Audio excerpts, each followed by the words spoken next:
উত্তর কলকাতার বিবি গাঙ্গুলি স্ট্রিটে বিধ্বংসী আগুন। কালো ধোঁয়ায় ঢেকে যায় গোটা এলাকা। একসঙ্গে একাধিক আসবাবের দোকানে আগুন লেগেছে। তবে কিভাবে আগুন লাগলো তা এখনো পর্যন্ত স্পষ্ট নয়।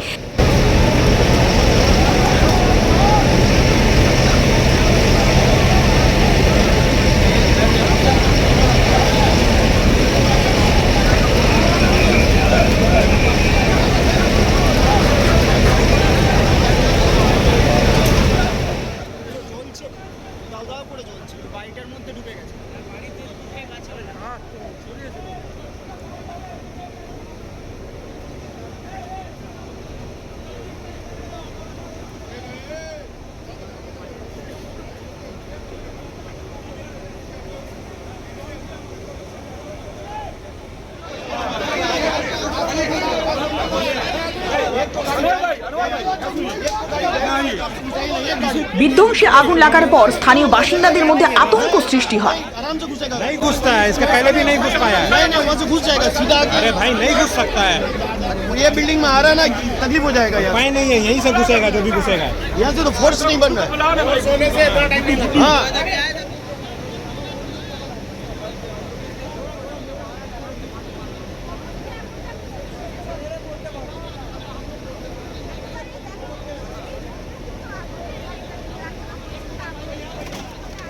এখনো পর্যন্ত ঘটনাস্থলে রয়েছে দমকলের 10টি ইঞ্জিন। যুদ্ধকালীন গতিতে চলছে আগুন নেভানোর কাজ। তবে একেবারে দাও দাও করে আগুন জ্বলছে। কালো ধোঁয়ায় ঢেকে গিয়েছে গোটা এলাকা।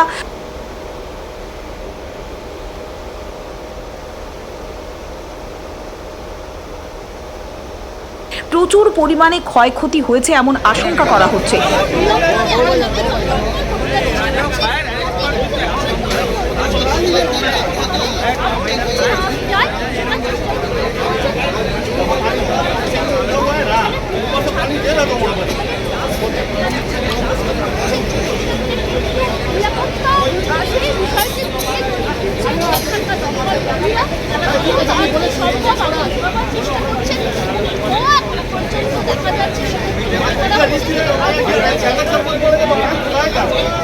আগুন লেগেছে কিছু বুঝতে পারছিলাম।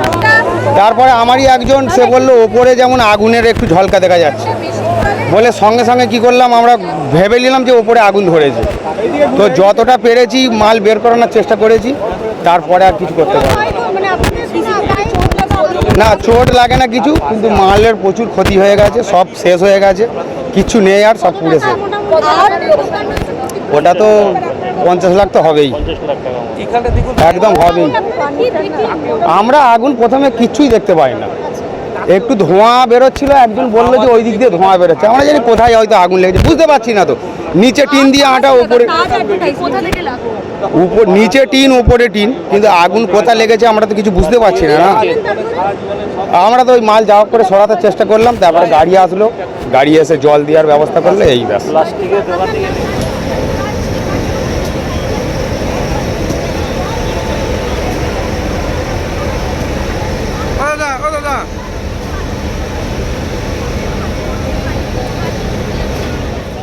আসবাবপত্রগুলো সরানো চলছে। বিভিন্ন জায়গা থেকে মানুষজন এসেছেন। আতঙ্ক সৃষ্টি হয়েছে, যেহেতু লালবাজার চত্বর এবং সামনেই ডালহাউসি চত্বর রয়েছে, সেখানে মানুষজনের ব্যস্ততা লেগেই থাকে। সপ্তাহের একটা কর্মব্যস্ত দিন, তার মাঝেই অগ্নিকাণ্ডের ঘটনা, আর তাতেই চাঞ্চল্য সৃষ্টি হয়েছে।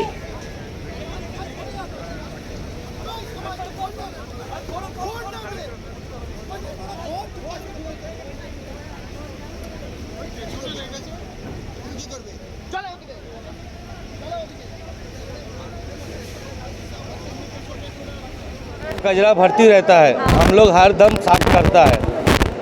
उधर ওখানে নোংরা পড়ে থাকে, ওপর থেকে নোংরা ফেলে, আমরা সারাক্ষণ সাফ করি। আপনি কি দোকানেরই মালিক? হ্যাঁ, এই দোকানটার মালিক, এই घोषण सर।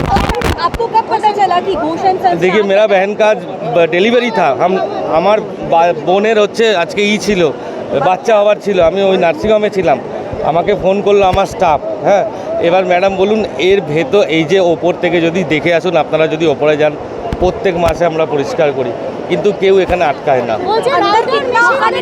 রাউডার মেশিন হচ্ছে এদের, এখানে হচ্ছে দেখুন, আপনি যদি সিএসসিতে খোঁজ দেন 440 লাইন সবসময় চলে এখানে। আর এখানে প্রত্যেক সময় এখানে হচ্ছে নিচে যে আন্ডারগ্রাউন্ড লাইনটা এদের জন্য উড়ে যায়। আমরা বারবার বলেছি ভাই রাত্রিবেলা লাইন চালাস না, একটা বিপদ হয়ে যেতে পারে। রাউটার আমার ফার্নিচার, আমার অগ্নিনির্বাপক যন্ত্র ছিল ভেতরে, কিন্তু ওতে কাজ হয়নি। আসুন দেখিয়ে দিচ্ছি। আমার তো ফার্নিচারের দোকান ম্যাডাম, এটা আমি জানি না। हम लोग का प्लाय पकड़ लीजिए 50 से 60 लाख 1 करोड़ का रुपया खत्म हो गया है दुकान में। सब तो जल गया, उधर देखिए सब जला हुआ है, सब पीछे से हुआ। हाँ ताज सब बोल रहे हैं।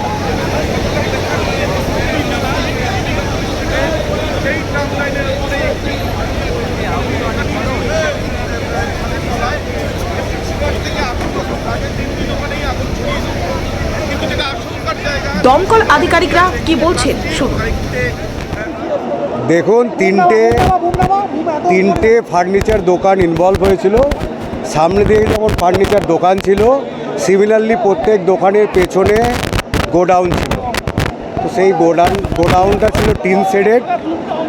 তো তিনটের মধ্যেই আগুন লেগেছিল এবং তিনটাতেই আমরা চারিদিক থেকে ঢুকে যাতে স্প্রেড না করে আগুন, ওর মধ্যেই আমরা সীমাবদ্ধ রাখতে পেরেছি। এবং সামনের যত ছিল অনেক কিছু মালই সেভ করে দেওয়া গেছে এবং সেটা অন্য জায়গায় স্প্রেডও করেনি। এখন আগুন পুরোপুরি কন্ট্রোল। আমরা শুধু এখন ওই ড্যাম্পিং ডাউন আর টিন সেট পড়ে গেছে, ওটা সরিয়ে এটা সার্চিং করে। আমাদের টোটাল 10টা টেন্ডার আমরা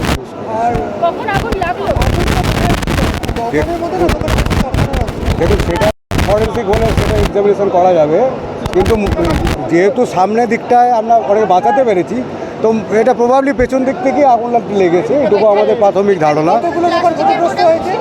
এখন তিনটে দোকান, তার সঙ্গে পেছনের যে তাদের অ্যাসোসিয়েটেড গোডাউন। দেখুন, আমাদের ইমিডিয়েটলি ফায়ার স্টেশন কাছাকাছি খবর পাওয়ার সঙ্গে সঙ্গে আমরা 4টে ফায়ার টেন্ডার পাঠিয়েছিলাম, সেন্ট্রাল এভিনিউ আর লালবাজার থেকে। পরে অ্যাসিস্ট্যান্ট হেডকোয়ার্টার থেকে আসে। আপাতত আগুন পুরো, আমরা এখন ভেতরে সার্চিং।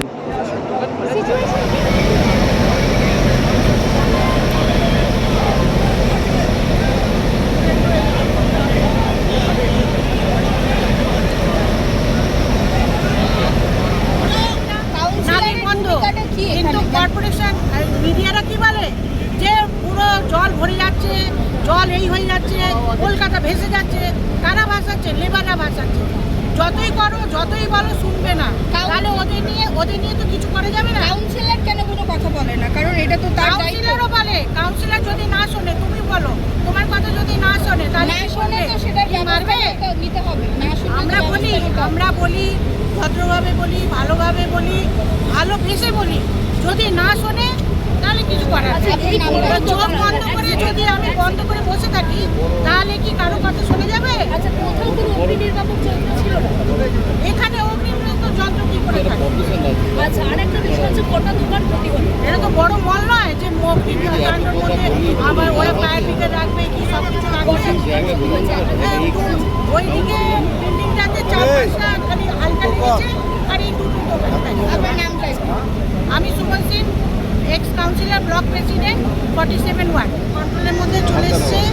আমাদের 10 মিনিটের মধ্যেই আমাদের থানা, আমাদের দমকল পুরো নিয়ে কভার করে একদম কন্ট্রোলের মধ্যে করে দিয়েছে। দিদি, যে ছবি দেখা যাচ্ছে একেবারে ঘিঞ্চি এলাকা, একটার গায়ে আরেকটা দোকান গড়ে উঠেছে, কোনো রকম অগ্নি নিরাপত্তা ব্যবস্থা নেই। কি বলবেন? প্রশাসনের নজরদারি কোথায় বা পুরসভার নজরদারি কোথায়? পৌরসভার নজরদারি, এটা হচ্ছে সেন্ট্রাল এভিনিউ, ক্যালকাটা, যেতে ঘিঞ্জি শুরু থেকে। এটা নতুন কিছু নয়, এটা নতুন জায়গা নয় যে খালি খালি থাকবে আর দোকানগুলো সেটে থাকবে না, প্রসেসে থাকবে। এখন যখন নতুন কর্পোরেশন থেকে আমরা, যেটা কর্পোরেশন মেয়র বলে দিয়েছে, এবারে যখন নতুন বিল্ডিং হবে 4 ফুট বাই 4 ফুট ছেড়ে হবে। এখন এটা পুরোনোগুলো তো কন্টিনিউ একসাথেই আছে শুরু থেকে, যেহেতু পুরোনো সিটি। তো ওইভাবেই কেন এদের সেইভাবে কন্ট্রোল করতে হবে, মালিকদের ডেকে টাইমিং ফিক্স করতে হবে। বলা হচ্ছে 24 ঘন্টা করে মেশিন চলে, যার ফলে গরম হয়ে যায় এবং আগুন লাগাটা খুব অস্বাভাবিক না। কি বলবেন? ওইটার জন্যই মালিকদের আমি ডাকবো পার্টি অফিসে, ডেকে ওদের টাইমিং ফিক্স করতে হবে যে এই টাইমের মধ্যে তোমরা চালাবে। তারপরে চালাবে না, চালালে ফাইন দিতে হবে। কিন্তু আগে কেন নজরদারি দেওয়া হলো না? হয়েছে, যদি কেউ না শোনে তাহলে মানুষ কি করবে?